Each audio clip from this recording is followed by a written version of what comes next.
Ons Hemelse Vader, ons dank en eer U dat U woord vir ons sê dat die volmaakte liefde dryf die vrees na buite. Dankie dat U liefde vir ons volmaak, volkome en genoegsaam is, sodat ons elke dag tegemoet kan gaan in U naam en meer as oorwinnaars kan wees deur Christus Jesus wat ons lief gehad het. Here, ongelukkig beleef die meeste van ons soveel nederlae en stryd en soveel dinge wat gebeur in ons lewe, dat ons dikwels vir U vra, Here, maar waarom en hoekom en is dit regtig nodig? En dan leer U vir ons in die woord dat vir hulle wat God lief het, werk alles ten goeie mee, vir hulle wat na sy voorneme geroep is. As ons net hierdie groot waarheid van hierdie een vers kan verstaan, sal ons lewe soveel makliker wees. Sal daar soveel minder komplikasies in ons lewens wees, sal daar soveel minder stryd wees. Want Here, as ons hierdie groot waarheid verstaan, sal ons weet, elke dag as ons opstaan, elke minuut wat ons leef, elke uur wat ons leef, elke dag wat ons deurleef, is U ten volle van in beheer. U rig ons voetstappe en die hart van die mens dink sy planne uit, maar God rig sy voetstappe. En mag ons, Here, in vaste vertroue leef, dat ons weet dat U wat ons lief het, dat U ook in beheer is van ons lewe en dat U deur die keuses wat ons maak en die besluite en al die dinge vir ons leer dat die einddoel van ons lewe is om meer te word soos ons Here Jesus en voor Hom te gaan staan om die mooi so by Hom te ontvang. Baie dankie vir elkeen wat vanmôre hier is, dankie vir elkeen wat vanmôre ingeskakel het by ons erediens. Vader, mag U self deur die waarheid van U woord tot ons harte spreek en mag U deur U Gees ons versterk met krag in die hoogte, sodat ons in alles U welbehaaglik kan wees. Gemeente, genade, barmhartigheid en vrede word vir U geskenk van God ons hemelse Vader en ook van ons dierbare Here Jesus Christus. En dit word kragtig vermenigvuldig deur die werking van sy Gees hier by ons. Amen. Nou vriende, ons gaan nog 'n lied staande saam sing. Ons begin met hierdie lied wat sê, Heilige Jesus, Heer van die Here, U is verhoog tot die hemeltroon. Ons bring U ere, Christus die Here, met heerlikheid is U gekroon. 3 verse, ons sing dit staande saam.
Nou vriende, ek gaan u nooi om die woord van die Here vanmôre saam met my oop te maak by Psalm 55. Nou ons het verlede week by deel 1 stil gestaan van hierdie baie besondere Psalm 55 en ons het verlede week bietjie met u gepraat oor die gedagte in plaas van vlerke ontvang Dawid 'n vars en nuwe visie van God. U sal onthou ons het bietjie gepraat oor die vers waar Dawid gesê het, as ek maar vlerke gehad het soos 'n duif, het ek weggevlieg en weggebly. So Dawid se hart was so ontsteld oor wat gebeur het en daar was soveel vrees en angs in sy lewe dat hy ook hierdie woorde voor die Here geuiter het en het ons vir u gesê, in plaas van dat die Here vir hom vlerke gegee het om weg te vlieg soos hy begeer het die Here vir hom 'n nuwe en vars visie van homself gegee en is wonderlik dat die Here nie altyd ons gebede verhoor nie. Dat die Here ons nie altyd wegneem uit 'n bepaalde plek of situasie nie. Ons dink maar aan Elia onder die besembos wat gebid het dat hy eerder sal doodgaan. Ja, dat hy sal sterwe en die Here het nie sy gebed verhoor in die sin om vir hom te gee wat hy voor die Here geuiter het nie. Maar die Here het vir hom na die berg Horeb geneem. Daar het hy 'n nuwe en vars ontmoeting met die Here gehad en hy teruggekom en dan ook kragtig onder die volk Israel getuig. So ons gaan vanmôre saam lees, dan gaan ons by deel 2 stil staan. Vanmôre gaan ons bietjie kyk na die praktiese lesse vir ons lewe, die praktiese lesse wat ons kan leer uit hierdie bepaalde Psalm. Kom ons sien wat sê Psalm 55. Ons lees vers 1 vir die musiekleier met snaarinstrumente, 'n onderwysing van Dawid. O God, hoor my gebed en verberg U nie vir my smeking nie. Luister na my en verhoor my. In my onrus dwaal ek rond en is verward, weens die geroep van die vyand, weens die geraas van die goddelose. Want hulle stort onreg op my af en in toorn behandel hulle my as vyand. My hart krimp in mekaar in my binneste en verskrikkinge van die dood het op my geval. Vrees en bewering kom oor my en angs oordek my. Toe het ek gesê, ag, had ek maar vlerke soos 'n duif, dan sou ek wegvlieg en wegbly. Kyk, ek sou ver wegvlug, ek sou vernag in die woestyn Sela. Gou sou ek vir my 'n skuilplek soek teen die onstuimige wind, teen die storm. Verwar, Here, verdeel hulle spraak, want ek sien geweld en toos in die stad. Dag en nag omring hulle dit op sy mure, en binnekant is onreg en moeite. Want wat onheil aanbring is daar binne, en verdrukking en bedrog wyk nie van sy markplein nie. Maar dit is geen vyand wat my smaad nie. Anders sou ek dit dra. Dit is nie my hater wat hom teen my groot maak nie. Anders sou ek my vir hom wegsteek. Maar jy, 'n man soos ek, my vriend en my vertroude, ons wat innig met mekaar omgegaan het, in die huis van God gewandel het met die woelige skare. Laat die dood hulle oorval, laat hulle lewendig in die doderyk neerdal, want boosheid is in hulle woning, in hulle binneste. Maar ek roep God aan, en die Here sal my verlos. Saans en smorgens en smiddags klaag ek en steun, en hy hoor my stem. Hy verlos my siel in vrede van die stryd teen my, wat met menigtes is hulle teen my. God sal hoor en hulle antwoord, ja, hy wat op die troon sit van lankal af, Sela, omdat by hulle geen verbetering is en hulle God nie vrees nie. Hy het sy hande uitgesteek teen die wat in vrede met hom geleef het. Hy het sy verbond ontheilig. Glad is die botterwoorde van sy mond, maar sy hart is oorlog. Sy woorde is sagter as olie, maar hulle is ontblote swaarde. Werp jou sorg op die Here en hy sal jou onderhou. Hy sal nooit die regverdige laat wankel nie. Maar U, o God, sal hulle laat neerdal in die put van vernietiging. Manne van bloed en bedrog sal hulle daar nie tot op die helfte bring nie. Maar ek vertrou op U. Baie besondere Psalm en ag vriende, wanneer ons die Bybel lees, dan lees ons God se woorde aan ons, geïnspireer deur die Heilige Gees en hoor ons ook hierdie man Dawid met sy stryd. Vir u gesê dit was sy seun Absalom wat teen hom opgestaan het, sy raadgewer Agitofel wat teen hom opgestaan het, en hoe Dawid deur hierdie pynlike proses worstel, en vir ons ook in hierdie Psalm dit opgeteken het, sodat ons ook vanmôre in die jaar 2026 hierdie groot waarheid kan lees, en dan ook vanmôre daarmee kan assosieer. Vanmôre dan weer vers 7, toe het ek gesê, ag, had ek maar vlerke soos 'n duif, dan sou ek wegvlieg en wegbly. En dan vanmôre, in plaas van vlerke, ontvang Dawid 'n vars en nuwe visie van God. Jy sal sien is deel 2, die tema van vanmôre se boodskap, dan praktiese lesse vir ons lewe. Nou vriende, soos jy weet, is ons besig met die reeks uit die boek Psalms. Ons werk so Sondag na Sondag deur 'n Psalm, en so af en toe, dan onderbreek ons dit met die reeksie daar uit die boek Genesis. Ek sal seker DV volgende Sondag weer uit Genesis met u 'n boodskap hanteer. Maar net so 'n kort oorsig oor laasweek se boodskap. U sal onthou, ons het laasweek uit Psalm 55 gekyk na hierdie tema, en die eerste gedagte was gewees dat Dawid se vrees en ontsteltenis was geweldig groot gewees toe hy agterkom dat sy seun Absalom teen hom opstaan, en dan Agitofel sy raadgewer dan hierdie komplot eintlik saam met hierdie ouens was in hierdie komplot om hom te ontroon en dan van hom ontslae te raak. En vir u gesê dat Dawid se vrees en ontsteltenis kom baie duidelik voor in hierdie Psalm, soos ons ook dikwels vrees en ontsteld is wanneer sekere dinge na ons kant toe kom. Met u gepraat oor die gedagte van sy ernstige en aanhoudende gebede. Die Bybel sê vir ons soggens en smiddag en saans het hy gebid. Vir u gesê Daniël het dieselfde gebruik gehad. Jesus het 3 maal in die tuin van Getsemane gebid. Dis noodsaaklik. Ons kan ander mense soos Paulus wat 3 keer gebid het dat die doring uit sy vlees weggeneem moet word. Die Bybel is vol daarvan dat wanneer die nood druk en wanneer daar ernstige kwessies na ons kant toe kom, het ons nodig om meer te bid as ooit van tevore. Ons het gesien dat Dawid het dan ook gesien die een wat waarlik op die troon sit. Die Here het hierdie vrees omskep in hierdie vaste vertroue dat God ook in beheer is, dat hy die een is wat sien, dat hy op die troon van die hemel sit en van die aarde maak die voetbank van sy voete. En ek het vir u gesê, Dawid vergeld nie, maar vertrou op die Here. En ons het afgesluit met hierdie woorde van Spreuke 3 vers 5 en 6, vertrou op die Here met jou hele hart, steun nie op jou eie insig nie, ken hom in al jou weë, dan sal hy jou paaie gelyk maak. Vanmôre gaan ons bietjie kyk na so 'n paar praktiese lesse vir ons lewe. 'n Paar dinge wat ek net wil uitlig. Hier en daar gaan daar so 'n bietjie 'n oorvleeling wees, maar ek gaan dit baie kortliks met u hanteer, dat u net kan sien, in hierdie Psalm is daar dinge wat ons daagliks kan toepas in ons lewe, wanneer daar ernstige situasies oor ons pad kom, en ons kan ook prakties uit God se woord hierdie dinge te bowe kom en daaruit leer, en ook die Here daarin verheerlik. Die eerste gedagte vanmôre dan, die eerste praktiese les wat ek vir u wil leer, wat na vore gekom het, wat die Here ook maar vir my moes kom leer in hierdie Psalm, is dat ons is mense, ons vrees soms. Ek het vir u gesê van Dawid, hy sê my hart krimp in mekaar in my binneste, en verskrikkinge van die dood het op my geval, vrees en bewing kom oor my en angs oordek my. Wat vir my wonderlik is van, as Dawid hierdie woorde neerpen, is dat Dawid 'n held was. Hy was 'n koning, hy was 'n krygsman.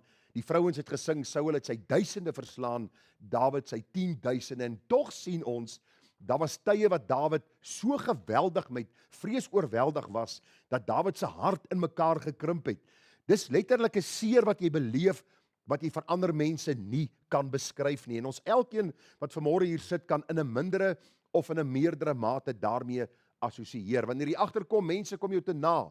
Die situasie wat jy tans in is 'n baie moeilike situasie. En ag vriende, een ding het die Here my kom leer, ons moet nooit vergeet dat ons mense is nie. By dit ons is sondige mense, uit genade gered. God se woord leer vir ons kosbare lesse, maar soms is daar vrees in ons lewe. Ons beleef 'n tyd waar mense vir ander mense sommer raad gee en sê, ag man, kom oor hierdie ding, kom oor jouself, vergeet daarvan, vermy hierdie mense, vermy hierdie situasie, moenie verder oor hierdie ding praat en top nie. En dan as jy klaar gehoor het wat hulle gesê het, gaan jy terug huis toe en jy voel 10 maal erger as voor die tyd of voor daardie gesprek waar hulle vir jou raad gegee het. Ons vind baie keer in charismatiese groepe waar hulle vir jou sê, jy moet net lewe spreek oor jou situasie. Praat met jou situasie. Praat oor daai persoon en spreek lewe in. Al hierdie dergelike praktyke wat ons eintlik net meer verwar as enigiets anderste. Dan kry ons die motiveringssprekers, die life coaches wat vir ons kom leer, ons moet alles positief benader en positief wees en positief praat oor ons probleme en ons omstandighede. En nêrens in die Bybel vind ons dit nie. Elke keer as ons die Bybel bestudeer, dan sien ons dat ons Bybels 'n situasie moet hanteer. Dat ons vanuit God se woord versterk moet word na die innerlike mens, sodat ons die uiterlike kan hanteer op 'n Godverheerlikende manier. In my studie hierdie week het ek gesien dat dit verbasend is hoe dikwels die Here sy kinders maan om nie te vrees nie. Meer as 100 verse in die Bybel praat oor die gedagte dat God se kinders nie moet vrees nie. Hoor wat sê die Here vir die krygsman Josua, die opvolger van Moses. Die Here sê, het ek jou nie beveel nie. Josua, het ek jou nie die opdrag gegee nie? Wees sterk en volmoed, wees nie bevrees of verskrik nie, want die Here jou God is met jou oral waar jy heen gaan. Nou moet ons onthou, Josua het hierdie magtige volk, hy moet deur die Jordaan trek, hy moet hulle in die beloofde land inlei, en die eerste stad wat voor hulle lê is Jerigo. Daar's vyande. Hulle moet hierdie mense in 'n oorlog teenoor hierdie mense staan en hulle moet hierdie stad inneem. So ek verstaan in 'n mate hoekom hy gevrees het, want die volk Israel was nie 'n klomp maklike mense nie, glo my. Dit was 'n klomp rebelle op sigself. En nou moet hulle nog hierdie stad inneem, die stad Jerigo, en hierdie mense was krygsmanne gewees en die Israeliete het nie opleiding gehad nie. So ek verstaan dat Josua hierdie duidelike opdrag van die Here moes ontvang het. Josua, het ek jou nie beveel nie? En dis vriende waar ons krag en ons sterkte in lê. Maar meer as 100 verse is in die Bybel opgeteken waar die Here ons leer om nie te vrees nie. Hoor wat staan in Jesaja 41:10. Wees nie bevrees nie, want ek is met jou. Wie van u glo dat die Here vanmôre met jou is? Dat hy in jou woon deur sy Gees? As jy dit vanmôre glo, waarom vrees jy? En jy sal vanmôre vir my sê daar in jou gedagte, ek weet nie. Ja, ek is vanmôre hier dat jy dit vir my kan uitfigure. Nou wil ek vanmôre vir jou sê, ek weet ook nie hoekom ek soms vrees nie. Want as God vir ons is, wie kan teen ons wees? En tog besef ons is mense. En terwyl ons op hierdie sondige aarde is, sal ons deur hierdie vrese moet worstel. Maar daar is oorwinning en genade in die Here, soos ons vanmôre ook sal sien. Die Here sê vir Jesaja, wat 'n profeet was, en hierdie hardnekkige volk het teen hom opgestaan, sê die Here vir hom, Jesaja, wees nie bevrees nie, ek is met jou. Kyk nie angstig rond nie, want ek is jou God. Ek versterk jou ook, help ek jou ook, ondersteun ek jou met my reddende regterhand. En die oomblik toe Jesaja hierdie woorde hoor, toe dink hy aan God, die verbondsgod, wat die volk Israel uitgelei het uit Egipte met hierdie 10 plaae, wat die Rooi See oopgemaak het, die Egiptenaars laat verdrink het. Onmiddellik assosieer Jesaja hierdie woorde met die God wat getrou is aan sy woord en die een wat op die troon van die hemel sit. Maar ons sien ook dat die apostel Paulus vir 'n jong predikant sê, Timoteus die jong predikant van die gemeente in Efese, hy sê, God het ons nie 'n gees van vreesagtigheid gegee nie, maar van krag en liefde en selfbeheersing. So vrees sal deel van ons lewe wees en bly. Maar vrees moet ons nie heeltemal verlam dat ons niks kan doen nie, want ons is so vreesagtig dat ons nie ons neus by ons huis wil uitsteek nie. Dat ons nie met ander mense wil praat of assosieer nie. Bybel is baie duidelik dat die Here ons nie 'n gees van vreesagtigheid gegee het nie. Alhoewel ons van tyd tot tyd vrees en ons vrees moet bestuur en volgens die waarheid van God se woord uit ons lewens moet ban, is daar 'n baie duidelike gedagte dat vrees dikwels deel van ons lewe is. Die Here sê in Matteus 10:28, moenie vrees vir die wat die liggaam doodmaak, maar die siel nie kan doodmaak nie. Maar vrees hom liewer wat die siel sowel as die liggaam kan verderwe in die hel. Nou vriende, luister mooi wat hier staan. Moenie vrees nie. Wie van u kan hierdie vers vanmôre quoteer? Meeste van u. Moenie vrees vir hulle wat die liggaam doodmaak nie, en tog bewe ons soos 'n riet voor mense. Ek wil vertel van 'n geleentheid hierdie week waar sy met 'n moslem vrou moes kommunikeer. Vir oor 'n uur lank was hulle in gesprek met mekaar. En sy sê toe sy besef hierdie vrou is 'n uitgesproke moslem, en sy begin met haar die evangelie deel, die vrees waarmee sy dit gedeel het. Tot die Here haar kom leer het, dat die hele gesprek gaan nie oor my siening en daardie vrou se siening nie, maar oor die evangelie van ons Here Jesus Christus, die een wat ons uit genade gered het, en tog vrees ons. Glo my by die golfbaan, dat sy ou baie vrot speel, en ek met hom begin praat oor die evangelie, en hy klim terug in die karretjie, en hy daai stok nie op 'n sagte manier neergesit nie, dan dink ek by myself, hier kan miskien iets reëliks gebeur. Hier kan miskien 'n hospitaalsaak wees, as ek nou aangaan, en dan wag ek maar weer 'n rukkie, en dan soek ek maar weer 'n geleentheid om met hulle die evangelie te deel. So die hele gedagte wat ons leer uit Psalm 55 is, dat Dawid, alhoewel hy 'n krygsman was 'n man wat gevrees het by tye, maar hy het sy vrees na die Here geneem. Die Here het oor 100 verse in die Bybel vir ons opgeteken, dat ons nie moet vrees nie, nie ons situasie, nie ons omstandighede, nie die druk van binne en buitekant wat aan ons kant toe kom nie. Dinge gebeur in ons lewe. Kom ons vra die Here dat ons vrees kan bestuur op 'n Bybelse manier, en hom sal eer wat in ons lewens werk om te wil, sowel as om te werk na sy welbehae. Vriende, ons skep moed in die feit en wete dat die Here ons liefhet en deurgangs nader na homself trek. Luister, as 'n kind vrees, miskien speel hy buitekant in die weerlig slaan, En daai laaitjie kom ingehardloop soos Usain Bolt en sy oë so groot en sy hare staan opreg. Wat roep hy? Mamma! Mamma! Of sy pa. En hulle maak hulle hande oop en hulle gryp hom en hulle hou hom vas. En daai hartjie klop so. En dis 'n paar minute. Dan is daar rustigheid. Daar is vrede. Waarom? Dit is wat ouers doen. Hulle gee vir hulle kinders beskerming. Hulle gee vir hulle kinders daardie wonderlike gerusheid. By my is jy veilig. En ons kan hulle faal en ons kan hulle teleurstel. Maar hoor hoe mooi stel die Bybel dit daar in Psalm 103. Vir ons wat vrees, sê die Here, soos 'n vader hom ontferm oor die kinders, so ontferm die Here hom oor die wat hom vrees.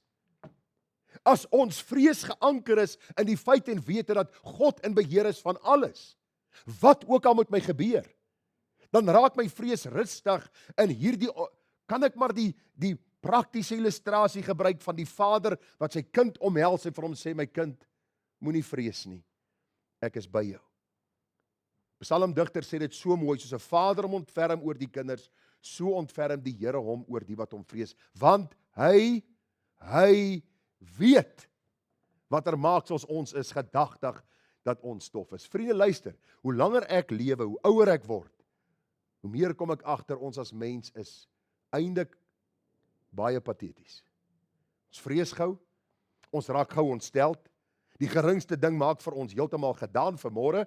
Jy weet, ek drink in die môre 'n smoothie, dat ek nou bietjie krag kan hê vir die dag, en dan is dit nou beet, en dis patat, en wortel, en appel, en allerhande goed wat ek ingooi, en die vroukie wat nou al vir ons 14 jaar werk, ek vra nou die dag, wil jy 'n bietjie proe? Sy sê nee, sy noem my Zuma, sy sê nou Zuma, you drink it yourself. As jy hom klaar gemaak het, dan spat hy sommer so, dan maak hy so, soos 'n vulkaniese uitbarsting, maar vanmôre het ek nou vir my een maak, en ek wil daardie smoothie optel, dis daar niks meer in die bak oor nie, alles loop onderuit. Die eerste keer in my lewe het ek 'n smoothie masjien sien, wat 'n ding het wat onder oop en toe draai. So ek het vanmôre in hierdie hele proses van gereed maak vir die kerk, het ek die 3/4 daarvan gebruik om smoothies skoon te maak. Maar in my ontsteltenis, en ek dink by myself, hoe kan iemand 'n smoothie masjien maak met 'n deksel wat onderdraai? Hoe op die aarde maak iemand so iets? Dis 'n dom patent. Geen wonder die ding was op uitverkoping nie. Maar in hierdie ontsteltenis besef ek wat die woord sê, want daarna het ek weer deur my preek gaan werk, want hy weet wat se maaksels ons is. Die geringste ontstel ons. Ons raak bewerig as hierdie goed gebeur en ons dink by onsself, maar hoekom vanmôre? Ek's op pad kerk toe. Prys die Here met blye gaal, maar alles moet goed verloop tot ek daar aankom. Nee. Hy weet wat 'n maaksels ons is. Ons is stof. Die geringste ontstel ons. Die mens soos die gras as hy daag, soos 'n blom van die veld, so bloei hy. As die wind daaroor gaan, is hy nie meer nie en sy plek ken hom nie meer nie. Maar die goedertierenheid van die Here is van ewigheid tot ewigheid oor die wat hom vrees en sy geregtigheid vir sy kindskinders. Ek onthou die jare wat ons by my skoonma gaan kuier het. Klein dingetjies daar ontstel, haar bang gemaak, vreesagtig gemaak. Sy wou nie meer na die inkopiesentrum gaan nie. Sy wou nie meer met die voertuig ry nie. Die vrees. Nou sê die Bybel vir ons, as ons God vrees, het ons nodig om niks anders te vrees nie. En ag vriende, wanneer ons ontstel raak oor goed wat met ons gebeur, het sy wat ons miskien beleef wanneer ons iets doen of wat ander mense aan ons doen, onthou vrees is deel van ons lewe. Maar leer om dit reg te bestuur. Dit wat met jou gebeur, leer om dit reg te hanteer, Bybels te hanteer. En wanneer iets gebeur soos 'n simpel smoothie masjien wat alles onderuit loop in plaas van in die glas, vra die Here, wat wil U vir my leer in die proses om ook nader aan U te beweeg? Die tweede gedagte wat ons vanmôre moet hanteer, sonde bring gevolge soos in Dawid se geval. Nou vriende, hierdie punt moes ek as deel van my preek vanmôre hier saamgebring het, want ons sien Dawid dikwels en ons vergeet dat die meeste dinge wat met Dawid gebeur het, was as gevolg van sy sonde. Die Bybel sê vir ons baie duidelik, vriende, dat Dawid het gesondig met Batseba, en hoor wat sê die Here self vir Dawid in 2 Samuel 12 vers 9. Nathan die profeet kom na Dawid en hy sê, waarom het jy die woord van die Here verag deur te doen wat verkeerd is in sy oë? Uria die Hethiet het jy met die swaard verslaan en sy vrou het het jy vir jou as vrou geneem, nadat jy hom deur die swaard van die kinders van Ammon vermoor het. En nou sal die swaard vir ewig van jou huis nie wyk nie, omrede dat jy my verag het, en die vrou van Uria die Hetiet geneem het, om jou vrou te wees. Nou ons kan miskien by onsself vanmôre dink, maar dis dan maar diep onregverdig, dat God iemand straf tot aan die einde van sy lewe, en selfs baie keer die hartseer van die gevolge wat in sy geslagte is, oor 'n sonde wat hy gedoen het, kan die Here nie met vergifnis maar klaar nie. En wil ek vanmôre vir u sê, as God vir ons vergifnis gee, gee hy vir ons eenmalig vergifnis van ons sonde. Die Bybel sê hy werp dit in die diepte van die see. Die Bybel sê vir ons dat die Here hierdie sonde uitwis. En die Bybel sê selfs dink hy nie meer aan daardie sonde nie. Maar ons moet onthou, die gevolge is deel van ons lewe. En dis die probleem wat ons mee sit. Dink aan hierdie twee manne in die Bybel. Die eerste man is Dawid. Hy sien hierdie mooi vrou wat bad. Hy gaan doen navraag, hy roep haar na sy paleis toe. Hy het gemeenskap met haar, sy word swanger, en die Bybel sê vir ons baie duidelik, hy hoor van hierdie vrou dat sy getroud is, en hy vermoor haar man. Die hartseer gevolge sien ons omtrent in elke psalm wat Dawid geskryf het. Josef aan die ander kant, onthou u, hy was versoek deur 'n vrou. Hierdie mevrou Potifera was so, verskoon die platvloerse uitdrukking, sy was so oorig, dat sy gereeld by Josef kom staan het en gesê het, kom hou gemeenskap met my, kom hou gemeenskap met my. En Josef sê vir haar, luister, hoe kan ek so groot ding doen en sondig teenoor God? Sê gou vir my, het jy al die kontras gesien tussen Josef se lewe en Dawid se lewe? Josef tweede in bevel in Egipte, na hierdie hartseer tyd, na sy broers hom verkoop het, in die tronk beland het, en die Here hom verhoog het tot tweede in bevel, sê die Bybel vir ons, hy het 'n vrou getrou, hy het kinders gehad, en Josef het eintlik 'n baie rustige lewe gehad. Want die gevolge van sonde was nie deel van sy lewe, soos in die geval van Dawid nie. Sou Josef met Potifar se vrou gemeenskap gehad het, het ons miskien nooit weer van Josef gelees nie. Sou hy miskien doodgemaak geword het volgens die gebruik van daardie tyd. Ek wil vir u vanmôre sê, baie dinge wat met jou en my gebeur, en die komplikasies in ons lewens, is weens sonde. En dikwels neel ons by die Here en ons vra, Here, maar hoekom gebeur dit, en waarom staan hierdie een teen my op, en waarom gaan dit in my huis soos dit gaan? En dikwels vergeet ons maar 6 jaar terug, en 15 jaar terug, en 20 jaar terug, het ek A, B en C gedoen. Ek onthou eendag in een van my gemeentes waar ek was, bel 'n oom my. Eindelik bel die kinders my en sê, luister, daar's chaos in die huis. Die tannie het die oom geslaan. Ek dink by myself, okay, dis nie 'n vreemde verskynsel nie, maar die tannie is so groot en die oom is so groot. En toe dink ek by myself, miskien moet ek gaan uitry en gaan kyk wat aangaan. En op daai stadium het die oom in 'n reistool gesit. Sy gesig was presies in die punchline gewees. En as die tannie kwaad raak, het sy vir die oom bygekom. Glo my, dis nie 'n storie wat ek vertel nie, dis 'n werklikheid, is deel van die bediening gewees. En die oom kom daar aan en die oom sit in die kar. Hy sê vir my in trane, hy sê ek gaan nie terug in 'n huis gaan nie, ek gaan nie terug na my vrou toe nie. Hy sê ek is nou moeg. Sy rand my gereeld aan. Ek vra hom nou, wat gaan aan oom? Wat is aan die gang? Weet jy wat vertel hy my? Op daai stadium was hulle 60 jaar getroud. Vra van oom, wat gaan aan? Hy vertel vir my, hulle was net getroud, so seker 'n jaar of wat. Toe gaan hy en sy vrou, en 'n vriend van hom en sy vrou, vir 'n naweek weg. En op daardie naweek wat hulle weggegaan het, het hy sy vrou verneek met sy vriend se vrou. En die tannie, toe sy begin Alzheimer kry, was die eerste en die enigste ding wat sy aan kan dink, amper 60 jaar later, jy het my verneder, toe ek 'n jong vrou was. En hierdie woede in haar hart het na vore gekom. En dikwels sê ek vir mense, en dank die Here, hulle het by mekaar gebly tot die dag van hulle dood. Maar die hele gedagte, moes ek vir hierdie oom kom leer, daar's gevolge vir sonde. Ons moet nie dink sonde is, ek kan maak wat ek wil, en is ewe skielik weg, omdat die Here my vergewe het nie. Gevolge bly deel van my lewe. Daar's mense wat vandag in die tronk sit, oor iets wat hulle gedoen het 20 jaar terug, en hulle tot bekering gekom, maar hulle leef nog steeds met die gevolge. Dikwels in familiekringe, dikwels by werksplekke, waar hierdie gevolge nog deel van ons lewe is. Vriende, dikwels vrees ons soos 'n Dawid, onthou jy vir Adam en Eva in die tuin van Eden, ons vrees, want daar is gevolge vir ons sonde. Daar is skande en daar is skaamte wat daarmee gepaard gaan. Onthou jy vir Adam en Eva in die tuin? Hulle het eers saam met die Here gewandel, na hulle gesondig het, sê die Bybel, en hulle die stem van die Here gehoor, terwyl hy wandel in die tuin in die aandwyntjie, en die mens en sy vrou het hulle verberg vir die aangesig van die Here God tussen die bome van die tuin. Toe roep die Here God na die mens en sê vir hom, waar is jy? En hy antwoord, ek het u geruis gehoor in die tuin en gevrees, want ek is naak, daarom het ek my verberg. Ek wil vanmôre vir jou vra, dat as jy vanmôre met geweldige gevolge in jou huis het, dat jy nie moedeloos sal raak nie. Maar dat jy die Here sal vra om hierdie waarheid van sy woord ter harte te neem, dat miskien beleef jy gevolge oor sonde, maar deur God se genade kan jy hierdie gevolge omdraai in 'n seën, as jy God verheerlik deur jou daaglikse lewe, in plaas van om in aggressie en woede op te staan oor dinge wat nou in jou lewe gebeur. Psalm 97 vers 10 sê, en vanmôre wat 'n deel van Spurgeon se dagstukkie as u dit gelees het.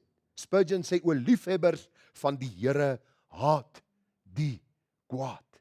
Want die Here weet wat kwaad in ons lewens doen, die gevolge van sonde. Ons kyk dikwels na Dawid se psalms en ons vergeet soms dat Dawid die bittere vrug van sy sonde gepluk het.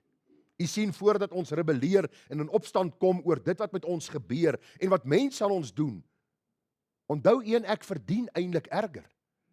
Want hoe dikwels ons al teen God oortree en teenoor ander mense, en tog beleef ons die genade om vanmôre saam te wees as gemeente en eer te bring aan die Here. Ons moet onthou dat selfs die gevolge van ons sonde kan deur God gebruik word en word deur die Here gebruik om ons te vorm na die beeld van sy seun. Wees daar wat die getuienis dra in die Bybel dat hy 'n man na die hart van God was. Was dit nie Dawid nie? Dawid beleef, daar sê, tot Heron weet dit. Dawid beleef soveel hartseer in sy lewe en tog sê die Here, die man se berou en sy begeerte om heilig voor God te lewe, het hom hierdie uitstaande kenmerk of eintlik naam gegee dat hy man na die hart van God was. Hoor gou wat sê Hebreërs, en dan gaan ons na die laaste of voorlaaste gedagte toe. Die Here sê in Hebreërs 12 vers 5, en julle die vermaning heeltemal vergeet wat tot julle as seun spreek, my seun, ag die tugtiging van die Here nie gering nie, en beswyk nie as jy deur die Here bestraf word nie, want die Here tugtig die wat hy liefhet. En hy kastei elke seun wat hy aanneem, en as julle die tugtiging verdra, behandel God julle as seuns, want watter seun is daar wat die Vader nie tugtig nie?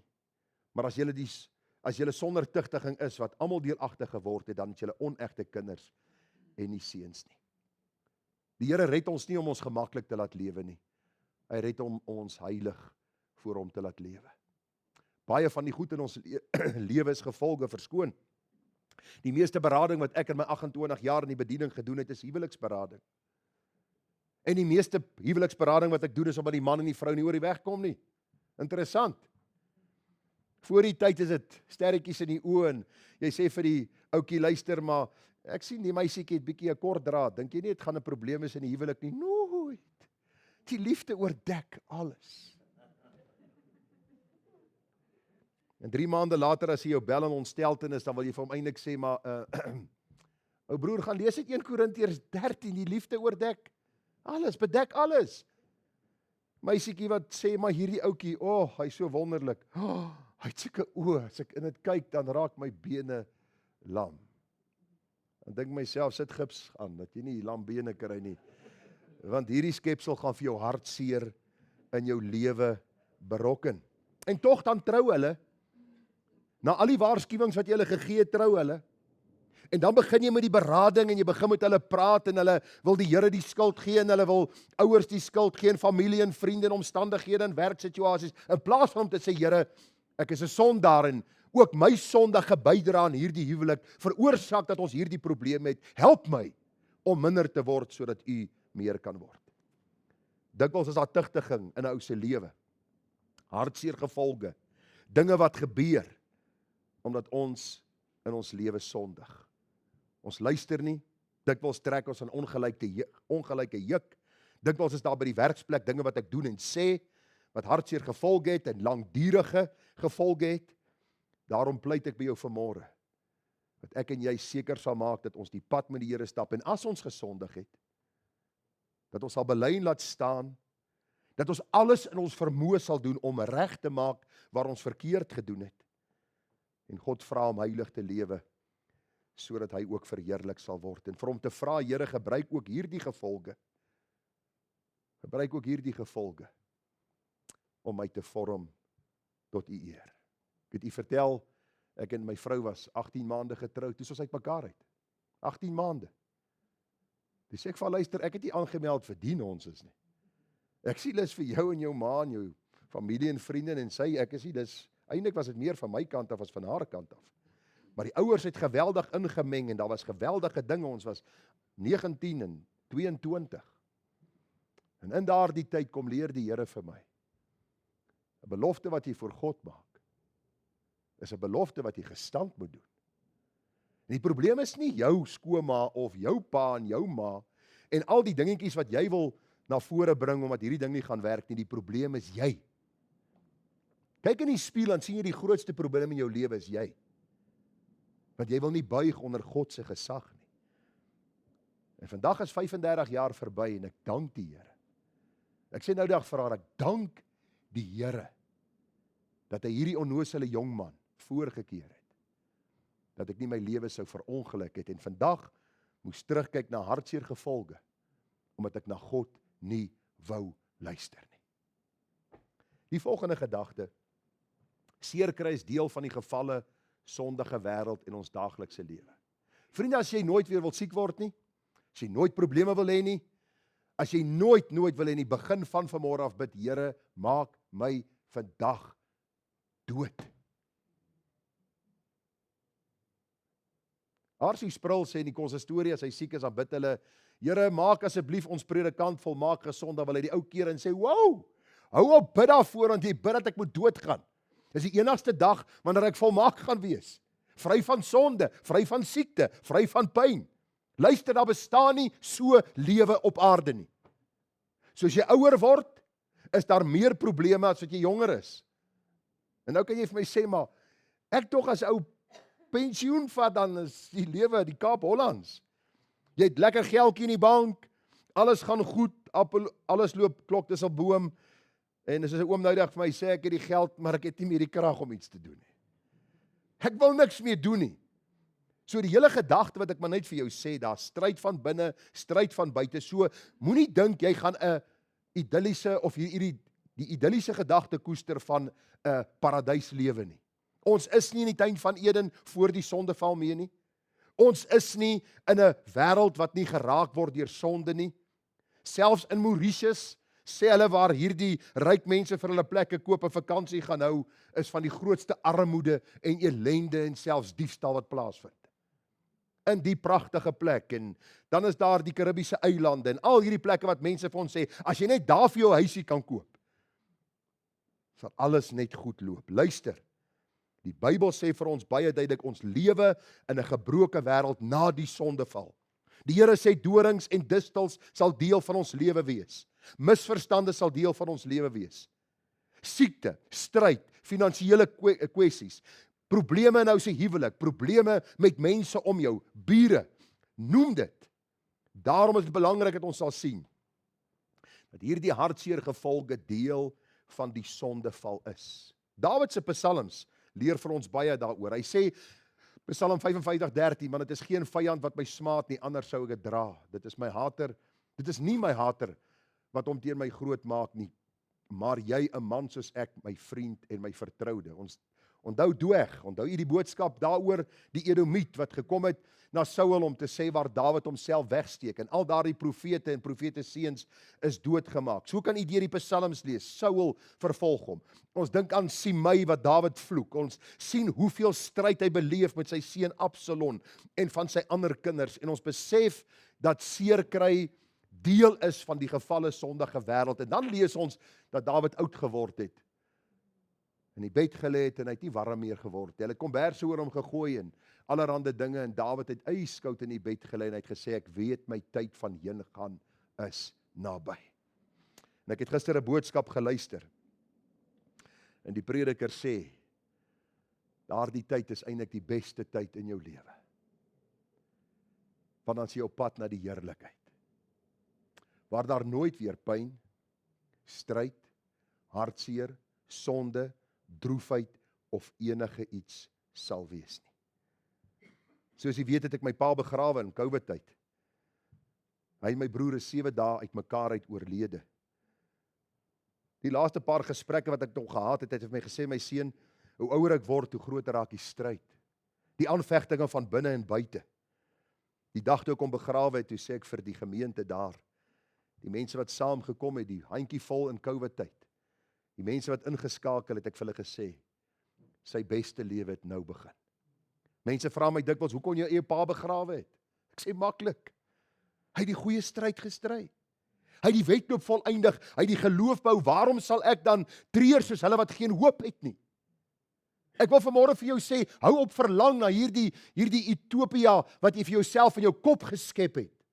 En besef, jy leef in 'n gefalle wêreld, in 'n sondige wêreld. Dinge gaan skeefloop. Moenie dat dit wees as gevolg van jou sonde nie, maar as dit aan jou kant toe kom, vra die Here vir genade om dan hierdie stryd saam met hom tegemoet te gaan, om meer as oorwinnaar te wees in sy naam. Hoor wat leer die Here vir ons so duidelik. Vriende, hoor wat sê die Bybel vir ons. Dis vir my so kosbaar toe ek hierdie studie hierdie week gedoen het. Matteus 6:34 sê, kwel julle dus nie oor môre nie. Môre sal hom oor sy eie dinge kwel, elke dag het genoeg aan sy eie goeie dinge. Dis nou die prosperity gospel wat dit preek. Nee, die Bybel sê elke dag het genoeg aan sy eie kwaad. Ons lewe in 'n sondige, gefalle wêreld. Die Here Jesus, die sondelose, volmaakte seun van God, het dag na dag na dag stryd gehad met die Fariseërs, die Sadduseërs, die skrifgeleerdes. Hy was sondeloos. En tog het hulle hom daagliks geteiken met hulle vrae, met al hierdie aanvegtinge, met die beskuldigings. En vanmôre het ek 'n boodskap van Dr. Arsie Sproul geluister, toe hierdie klomp manne, die vrou wat in ontug betrap is in Johannes, na Jesus gebring het en gesê, wat gaan jy doen omtrent dit? Hierdie vrou was betrap dat sy oortree het, en wat gaan u doen? Selfs Christus is nie gespaar van hierdie stryd en al hierdie dinge nie. Hy was sondeloos en ons eer hom daarvoor, dat hy vir ons die goeie stryd gestry het en vir ons die weg gebaan het, sodat ons in hom gered kan word. Maar onthou, moenie jou kwel oor môre nie. Moenie jou kwel oor môre nie. In my Bybel staan geskrywe, en as u dit nie wil glo nie, kom lees self, the past is gone forever. The future is uncertain. The only time you have is now. Vriende, leef vandag. Man, as jy wakker word met jou poplans, jy sê, Jesus, ek het jou lief. Jy's mooi vir my. En sy sê vir jou, sê nee, jy kyk al die plooie en weet en arms wat so is en allerhande goed. Sê maar vir my is jy pragtig. Ek het jou lief, geniet haar. Dank die Here as jy die kerel aansit en hy kook. Dat jy 'n koffietjie kan drink. Het jy al geruik oor hy koffie in die môre? Man, as min goed wat so lekker ruik. 'n Vrou se parfuum ruik nie so lekker nie, veral in die oggende. Dank die Here daarvoor. Dank die Here as jy 'n voet het om te loop. Ek het onlangs 'n man gesien, vriende, wat op sy arms loop. Hy het nie meer bene nie. Dis af, dis weg. Dank die Here as jy oë het om te sien. Dank die Here dat jy sy woord het om te lees. Gister is verby. As jy droog gemaak het, vra God vergifnis. Probeer regmaak wat jy verkeerd gedoen het. Leef met die gevolge op 'n Bybels verantwoordbare manier. Maar vergeet gister. Leer jou lesse, vergeet die wat verby is, wat jy gaan dit nie kan oorkry nie. Hou op vrees vir môre. Leef vandag. Nou praat ek met u soos 'n regte fariseer. Want hierdie week het ek baie gevrees. Hierdie week was ek ontsteld oor 'n paar dinge gewees. Soveel so dat my vrou op 'n stadium 'n jammer gekry het. Was lekker as jou vrou jou jammer kry.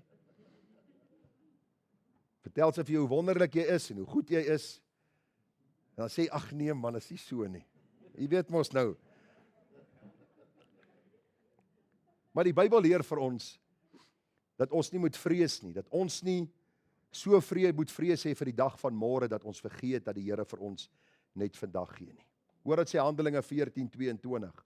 Ons moet deur baie verdrukkinge in die koninkryk van God ingaan. Baie.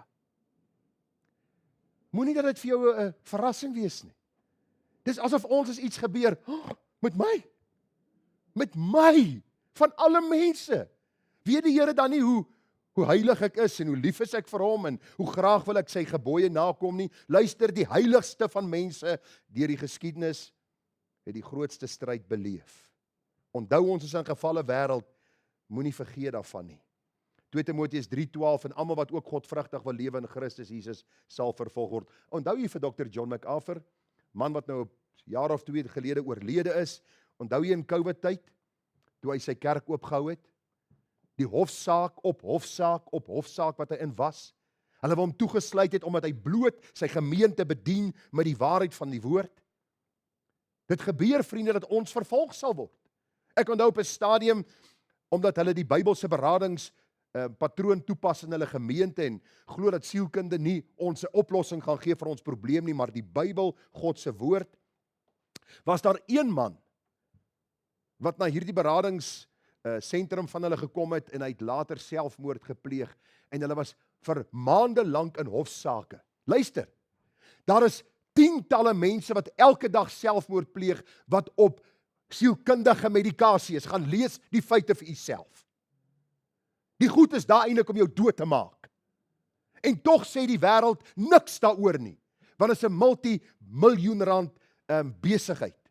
Maar hierdie man wat wonderlik in sy waarheid of met die waarheid van God se woord mense bedien het, word voor die hof gedaag omdat een man uit duisende wat gehelp was oor die jare selfmoord gepleeg het en wonderlik na al die maande van bewyse en al die dinge wat gebeur het, is hulle onskuldig bevind omdat hierdie man al op soveel maniere probeer het om selfmoord te pleeg voor die tyd en na die tyd en op daai stadium soos ek onthou was hy op medikasie en hy het selfmoord gepleeg. Dr. James Dobson vertel hoe hy op 'n stadium, hy was deel van hierdie ouens wat die sensorwette gedoen het, wanneer hierdie films gemaak was en hoe langer die tyd aangaan, hoe meer vulgêr raak die goed. En op 'n stadium toe hy hierdie films teestaan, was hy gedagvaar vir miljoene rande. Hoe hy deur hierdie stryd moes werk saam met die Here. Wat ek vir u vanmôre probeer sê, seer kry, misverstande, sondige dinge sal gebeur in hierdie wêreld met ons in ons daaglikse lewe, soos met Dawid. Hou goeie moed, God is in beheer. En die laaste gedagte wat ek by gaan uitkom, ek sien nie tyd het ons ingehaal, onthou. Ek het die onthou in hoofletters gesit, ek moes eintlik dit in rooi gesit het. Onthou, God is soewerein. En deur sy genade kan ons uitstyg bo ons omstandighede as ons oë op die troon hou. Hoor wat sê Dawid, ag, had ek maar vlerke soos 'n duif, dan sou ek wegvlieg en wegbly. Hy sê, saans en smorgens en smiddags klaag ek en steen, en hy hoor my stem.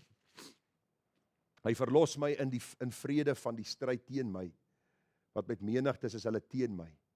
God sal hoor en hulle antwoord ja, hy wat op die troon sit van lankal af, omdat by hulle geen verbetering is en hulle God nie vrees nie. Dawid wou wegvlieg, hy wou weghardloop, hy wou wegbly. Dis asof Dawid gesê het, Here, time out, ek is moeg vir hierdie stryd, ek het nie gekies om koning te wees nie, u het my gekies. En tog leer Dawid dat God soewerein is, en wat hy oor ons lewe toelaat, of dit nou is as gevolg van my sonde, of maar net mense wat teen my aankom, of omstandighede, of iets wat gebeur. Die Here hoor as ek bid, hy gee vrede in my siel, te midde van die omstandighede. En wat my baie interessant was, en ek gaan nie baie maak daarvan nie, want ek dink nou nie ons moet nou heeltemal te veel maak van die gedagte nie, maar hoor wat sê Dawid, as ek maar vlerke soos 'n duif gehad het, sou ek wegvlieg en wegbly. Maar die Bybel leer vir ons in Jesaja 40:29, hy gee die vermoeide krag en vermenigvuldig sterkte vir die wat geen kragte het nie. Die wat op die Here wag, kry nuwe krag. Hulle vaar op met vleuels soos die arende. Die duif en die arend, as ons met mekaar vergelyk, dink ons daar's nie eintlik 'n vergelyking nie, behalwe dat albei voëls is. Maar die beginsel wat vir my na vore gekom het, as ek op die Here wag, as ek hom opnuut op sy troon sien sit, dan styg ek bo my omstandighede uit, soos die arend uitstyg bo al die voëls van die hemel. Vriende, luister gou. As ons op die Here wag, dan gee hy vir ons krag in ons huidige situasie om dit met blymoedigheid tegemoet te gaan. Elke ou dink sy situasie is erger as die volgende ou se. Maar ons elkeen beleef sy stryd op 'n unieke manier. Daarom die wat op die Here wag, kry nuwe krag. Dawid het saans, smorens en smiddags het hy gebid. Of smorens, middags en saans het hy gebid. Die Here gevra, Here help my. Here, wees vir my genadig. Die Bybel sê dat die Here van lankal op die troon sit. Ek het vir u laasweek gesê, hierdie gedagte van lankal op die troon beteken van ewigheid af is die Here, die een wat op die troon sit. Daarom sê die Bybel vir ons in Romeine 8:37, maar in al hierdie dinge is ons meer as oorwinnaars deur hom wat ons liefgehad het. Openbaring 12 vers 11, en hulle het hom oorwin deur die bloed van die lam en deur die woord van hulle getuienis, en hulle tot die dood toe hulle lewe nie lief gehad nie. Dawid het opnuut die Here op die troon gesien sit van die hemel. En Dawid het bo sy omstandighede uitgestyg deur die krag wat God hom gegee het. En ons lees daar in Openbaring 21 vers 5. Johannes op die eiland Patmos in hierdie baie haglike en moeilike omstandighede sien Johannes die Here op die troon sit. Openbaring 4. Ons het dit verlede week hanteer. Maar Openbaring 21 vers 5 skryf hy en hy sê, en hy wat op die troon sit het gesê, kyk, ek maak alles nuut. The Christian life is a life of new beginnings. Jy het vanmôre gekry as 'n geskenk uit die hand van die Here om hierdie dag tegemoet te gaan, nie oor die spyt van die verlede en die vrees vir die toekoms nie, maar om voluit te lewe vandag met die genade wat die Here jou gee. Miskien is daar hartseer gevolg in jou lewe oor dinge wat gebeur het. Vra die Here om hom te dien met blydskap, om voor sy aangesig te kom met gejubel, te erken dat die Here God is. Hy het ons gemaak, ons is die skape van sy weide. Vers 6, en hy het vir my gesê, dit is verby, ek is die Alfa en die Omega, die begin en die einde, aan die dorstige sal ek gee, uit die fontein van die water van die lewe verniet. Hy wat oorwin sal alles beerwe, en ek sal vir hom 'n God wees, en hy sal vir my 'n seun wees. Kan ek die Engelse uitdrukking gebruik wat ek onlangs gelees het? It's too soon to quit. It's too soon to quit. Ons is kinders van die Here. Moenie moed opgee nie. Ek weet nie wat jou situasie vanmôre is nie, maar ek vra jou, leer uit die lewe van koning Dawid. Leer uit hierdie wonderlike Bybelse vertellinge, dat ons as mense in ons vrees soms. Dis nie sonde om te vrees nie, dis sonde om in die vrees te bly. En dat die vrees jou heeltemal lam maak. Vat dit na die Here. Noem vir die Here die saak. Hy weet daarvan. Maar sê Here, U weet ek vrees hierdie bepaalde situasie. Vriende, ek vra jou, as daar vanmôre gevolge in jou lewe is as gevolg van sonde, vat dit na die Here, gaan maak reg wat jy verkeerd gedoen het. Vra die Here vir wysheid. Onthou, seerkry is deel van die sondige wêreld en ons daaglikse lewe. Ons kan dit nie. Ons kan dit nie wegwens nie. En deur God se genade kan ons uitstyg bo ons omstandighede as ons oë op die troon, want hy is soewerein en hy sal ook die situasie wat jy vandag beleef ten goeie laat uitwerk en gebruik tot sy eer. Ek wil jou los met hierdie ou versie en ek vra jou dat jy dit op die tafels van jou hart sal skryf. Hebreërs 13 vers 5b. Dawid het dit beleef, en ek kan dit ook beleef. Want hy het gesê, God het gesê, ek sal jou nooit begewe en ek sal jou nooit verlaat nie. Dis wat my aan die gang hou. Weet nie van u nie. Mag die Here vir ons genade gee, kom ons bid saam. Vader, help vir ons om hierdie groot waarheid te verstaan, ter harte te neem, dat ons hierdie praktiese lesse sal toepas in ons lewe. En ag Vader, wanneer die druk en die stryd vir ons te veel raak, dat ons u opnuut op die troon van die hemel sal sien sit.